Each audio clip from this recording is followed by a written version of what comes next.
एक तस्वीर दिखा रहा हूं जो मेरे बगल में आप देख रहे हैं, यूपी की तस्वीर है। 50 लाख के करीब परीक्षार्थी घर से निकले थे। 60,000 वैकेंसी आई है नौकरी के लिए। राहुल गांधी का कहना है कि पेपर लीक हुआ है। पेपर लीक पर मैं कुछ बोलना नहीं चाहता, क्योंकि इससे पहले पेपर लीक पर जिसने खुलासा किया था उसी पर एफआईआर दर्ज करा दिया गया।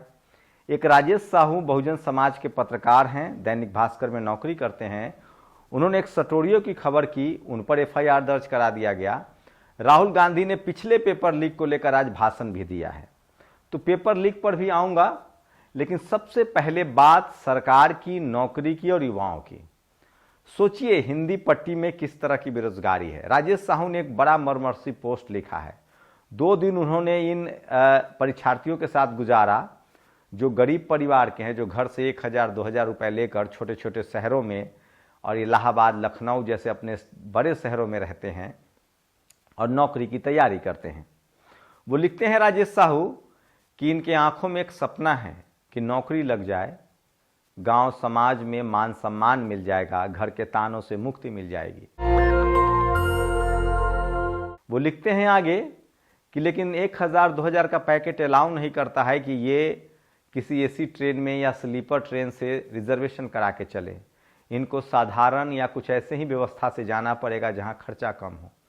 ये आगे लिखते हैं कि इनको 6 रुपए की पन्नी पर सोना पड़ेगा। आगे लिखते हैं कि अगर कुछ अच्छा खाने का मन हो गया तो बजट नहीं है, पैकेट अलाउ नहीं करता है। मुझे नहीं पता राजेश साहू किस माहौल से निकले हैं। 45,000 रुपये देकर उन्होंने मास कम्युनिकेशन की पढ़ाई की है। हम सब लोग उसी तरह के परिवार से आते हैं।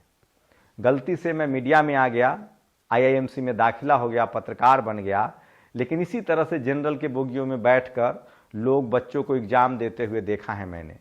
रेलवे का एग्ज़ाम, टीसी का एग्ज़ाम, एयरफोर्स का एग्ज़ाम, नेवी का एग्ज़ाम, जो भी वैकेंसी है उसमें एग्ज़ाम देते हैं। नीचे लोग कमेंट में लिखते हैं कि इनको हुनर सीखना चाहिए था। राजेश साहू ने बड़ा अच्छा जवाब दिया है। ये अपने घर के पहली पीढ़ी के पढ़े लिखे लोग हैं, जिनके पास कोई समझाने वाला नहीं है कि तुम व्यापार करो, कोई हुनर सीख जाओ। इनके पास बहुत ज़मीनें नहीं हैं, इनके पास कोई अपना पीढ़ी दर पीढ़ी एजुकेशन नहीं है, कोई पीढ़ी दर पीढ़ी इनके पास रोजगार नहीं है। ये पहली बार स्कूल कॉलेज गए हैं। माता पिता साधारण किसान हैं जो छोटी मोटी काम करके पेट पाल लेते हैं, या इनका भाई बाप पिता कोई मुंबई, दिल्ली जैसे महानगरों में रहता होगा, कोई थोड़ा रिस्क लिया होगा तो अबू धाबी, दुबई चला गया होगा। इसमें से कोई नहीं मिलेगा जिसके रिश्तेदार इंग्लैंड, लंदन, जापान रहते हैं। इनके आंखों में पहला सपना पला है कि एक सरकारी नौकरी मिल जाएगी तो कम से कम परिवार की स्थिति बदल जाएगी और देश दुनिया में सरवाइव करने लगेंगे। ये पहला जनरेशन है। अब ये मत पूछिएगा कि ये कौन लोग हैं। ये पहले जनरेशन के कौन लोग हैं जिनको स्कूल कॉलेज में पहली बार ग्रेजुएशन, इंटर और मैट्रिक पास कर रहे हैं। दरअसल ये इस देश के SC, ST, OBC, Bahujan Samaj और किसान लोग हैं, गरीब लोग हैं, जो पहली पीढ़ी की मेरी तरह हैं, जिन्होंने अपने घर से पहला ग्रेजुएट किया है। इस तकलीफों का अंदाजा लगाइए। आप कह सकते हैं कि भीड़ है सबके लिए, लेकिन नहीं, ऐसा नहीं है। अगर आप सरकार की रैली में जाना चाहते हैं तो आपको खाना भी मिलेगा, बस भी मिलेगा, तमाम सुविधाएं भी मिलेंगी। अगर आप कांवड़ यात्रा में जाना चाहते हैं तो आजकल नया ट्रेंड चला है, पुलिस आपका पैर धोएगा, हेलीकॉप्टर से फूलों की बारिश होगी। ये सब सरकारी खर्चे पे होता है। अयोध्या जाने के लिए तुरंत से एयरपोर्ट बन गया, रेल में रिजर्वेशन मिल रहा है, आप दर्शन कर सकते हैं। दिल्ली की केजरीवाल सरकार तो बुजुर्गों को बाकायदा अपने खर्चे पर यात्रा करवा रही है। मुझे इन यात्राओं से दिक्कत नहीं है, बट मैं इन युवाओं के साथ हूँ, इनके सपनों के साथ हूँ, इनके फ्यूचर के साथ हूँ कि इनके साथ क्यों नहीं हो सकता है। जो सरकार हमें पैर धुलवा सकती है, फूल वर्षा करवा सकती है, जो ट्रेनें चला सकती है, जो रैली में आने के लिए खाना और बसें दे सकती है, क्या वो इनके लिए एक इंतजाम नहीं कर सकते थे? क्या वो इनके लिए ट्रेनों का इंतजाम नहीं कर सकते थे? खाने का इंतजाम नहीं कर सकते थे? परीक्षा ही तो देने गए हैं, अपने देश के ही तो जवान हैं, नौजवान हैं। प्रधानमंत्री नरेंद्र मोदी 18 साल के युवाओं से वोट मांग रहे हैं। आप बताइए इनकी गलती क्या है? मैं बताता हूं इनकी गलती क्या है। इनकी गलती है कि इनकी आंखों में सपना पल रहा है। इनकी गलती है कि ये सांप्रदायिकता की आग में नहीं जा रहे हैं। इनकी गलती है कि ये दलित, पिछड़े, आदिवासी, किसान और गरीब परिवार से हैं। इनकी गलती है कि ये किसी राजनीतिक एजेंट के राजनीतिक एजेंडे में सेट नहीं बैठ पा रहे हैं। और इनकी उससे भी बड़ी गलती है कि ये बहुजन आंदोलन नहीं समझ पा रहे हैं, अपने संवैधानिक अधिकार को नहीं समझ रहे हैं। लेकिन समझेंगे। लेकिन सोचिए कितना दुखद है, कितना तकलीफदेह है, बेरोजगारी का क्या आलम है। और वो कौन लोग हैं जो बड़ी बड़ी फिलॉसफी देते हैं कि इनको बिजनेस करना चाहिए, कोई समझाने वाला नहीं था। हम लोग मीडिया में आए थे, पता नहीं था भविष्य क्या होगा। 12 साल, 14 साल, 15 साल टेलीविजन में खपाया, जातिवाद ने पीछा नहीं छोड़ा, सोशल मीडिया का दौर आया, हमने वहाँ वीडियो बनाना शुरू किया। लेकिन क्या इस देश में सरकारी नौकरी की उम्मीद रखना, पढ़ाई लिखाई करना अपराध है क्या, गुनाह है क्या? ये जीवन में असफल नहीं होंगे। ये जो रात को गुजार रहे हैं स्टेशन पर, ट्रेन पर, पटरियों पर, ये जीवन में कुछ ना कुछ करेंगे। यही इस देश के बनाने वाले लोग हैं। इन्हीं के पिता इस देश के फैक्ट्रियों में, सड़कों में, बड़ी बड़ी बिल्डिंगों में काम करते हैं। इन्हीं के भाई इन्हीं के भाई, इन्हीं के चाचा भतीजा, जो भी इनके रिश्तेदार होंगे, देश की सीमा पर सुरक्षा करते हैं। लेकिन सवाल है कि ये पॉलिटिकल एजेंडे में फिट नहीं आते हैं, ये धार्मिक एजेंडे में फिट नहीं आते हैं। सवाल है कि जो सरकार, क्या ये सरकार की जिम्मेदारी नहीं है? भारत का संविधान सबके सर पर छत, सबको रोजी रोटी नौकरी का प्रावधान करने के लिए कहता है। जो लोग बिजनेस का आइडिया देते हैं वो बुरा नहीं है, बहुत ठीक है मेरे भाई बिजनेस का आइडिया। लेकिन ये वो लोग हैं जो पहली दूसरी पीढ़ी हैं, जो स्कूल कॉलेज पहुंचे हैं, और इसमें ज़्यादातर दलित, पिछड़े, आदिवासी, किसानों के बच्चे हैं, गरीब बच्चे हैं, जिनकी कोई सूद लेने के लिए तैयार नहीं है। पेपर लीक की बात नहीं करूंगा तो वो तो एक अलग मसला है, मुझे पता है किस तरह का खेल होता है। लेकिन सोचिए, इस देश के, कम से कम मैं जिन राज्यों से गुजरा हूं, इस देश के हिंदी पट्टी नहीं, इस पूरे देश में जो इस देश का 85% आबादी है, उसके आंखों में एक सपना पलता है, जो पहली बार पिछले 10, 20, 25 सालों में जिसके घर में खाना आया है, एक छत पर है, वो सोचता है कि पढ़ लिख के एक नौकरी ली जाए। कोई अपराध नहीं है, कोई गुनाह नहीं है। यही है इस देश को बनाने वाले, यही इस देश में हल जोतते हैं, यही इस देश में खेती करते हैं, यही इस देश में फैक्ट्रियों में काम करते हैं। यही मैन्युफैक्चरिंग, जो मेक इन इंडिया है ना, वो भी इन्हीं के भरोसे है। तो सोचिए, एक तो नौकरी नहीं, बेरोजगारी की सीमा है, वैकेंसियां आ नहीं रही है, और उसके बाद सरकार को इंतजाम नहीं कर रही है, और उसके बाद पेपर लीक हो जाता है। लेकिन इसके लिए मैं सिर्फ बीजेपी को दोषी नहीं मानता हूं। ये 10 साल से है बीजेपी, 5 साल वाजपेयी जोड़ दे तो 15 साल से है।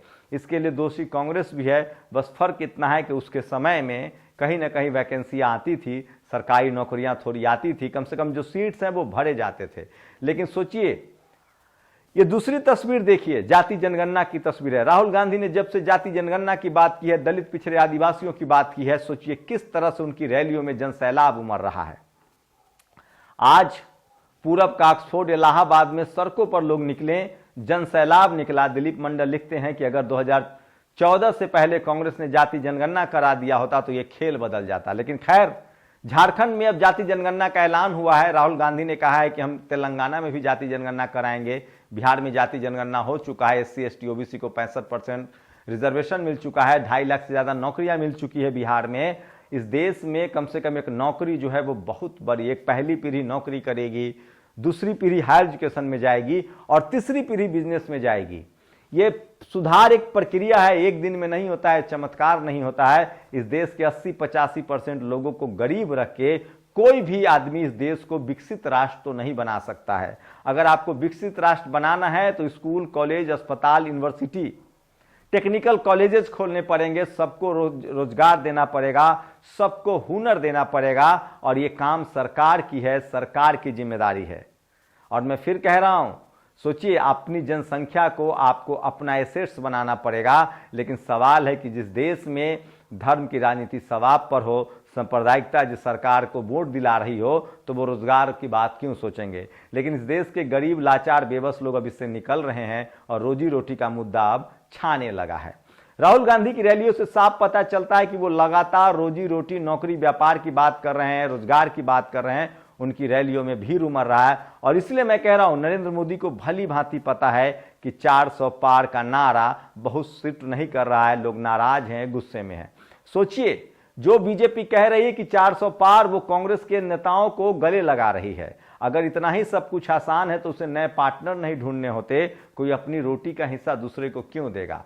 400 पार में कुछ संदेह है। अगर झारखंड में जाति जनगणना हो गई तो 14 वहां से, यूपी में 50 से 40 सीटें भी सफाया हो गई, बिहार में 25 से 30 सीट भी सफाया हो गई, तो बीजेपी अंधे मुंह गिर जाएगी। मैं फिर कह रहा हूं, दक्षिण भारत में नौकरी, रोजी रोजगार, पढ़ाई लिखाई पर वोटिंग होती है, बीजेपी वहां दिख नहीं रही है। रहा राजस्थान, मध्य प्रदेश, छत्तीसगढ़, हरियाणा, तो वहां 100% करना उसके लिए आसान नहीं है। किसानों का आंदोलन मुश्किल बढ़ा रहा है। मैं फिर कह रहा हूं, देर सबेर ही सही सरकारों को पब्लिक के मुद्दे पर आना पड़ेगा।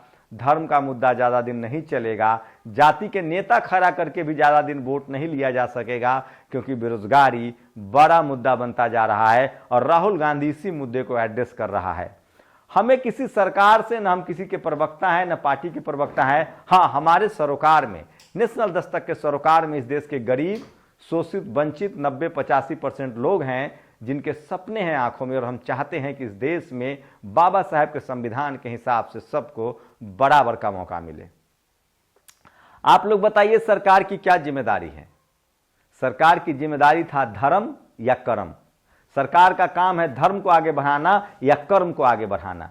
सरकार इस देश के लोगों को रोजी रोजगार, बिजनेस, व्यापार, ज्ञान, विज्ञान दे। धर्म लोग सबकी आस्था है, जो जिसकी आस्था होगी वो उसके हिसाब से कर लेगा। कहावत किसी ने ठीक ही कहा है, खाली पेट भोजन नहीं होता है।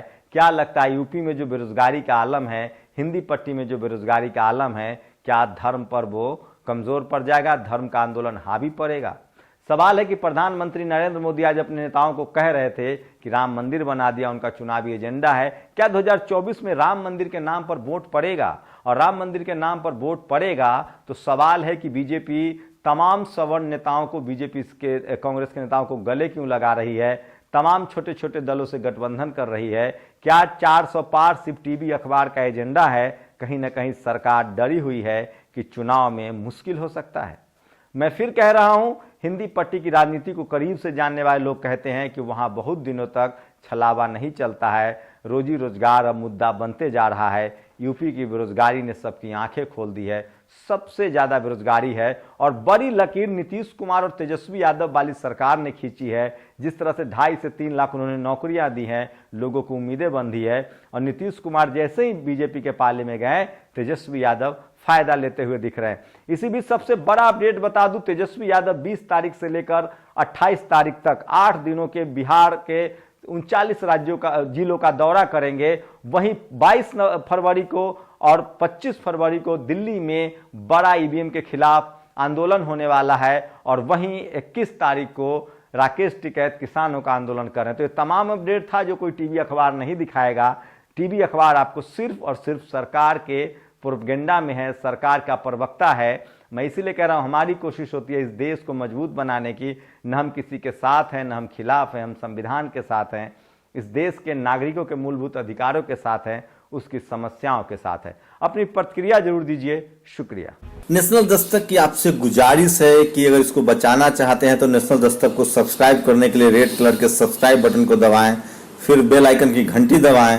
नेशनल दस्तक को बचाने के लिए बहुत जरूरी है कि हर खबर को शेयर करें, लाइक करें, कमेंट जरूर करें।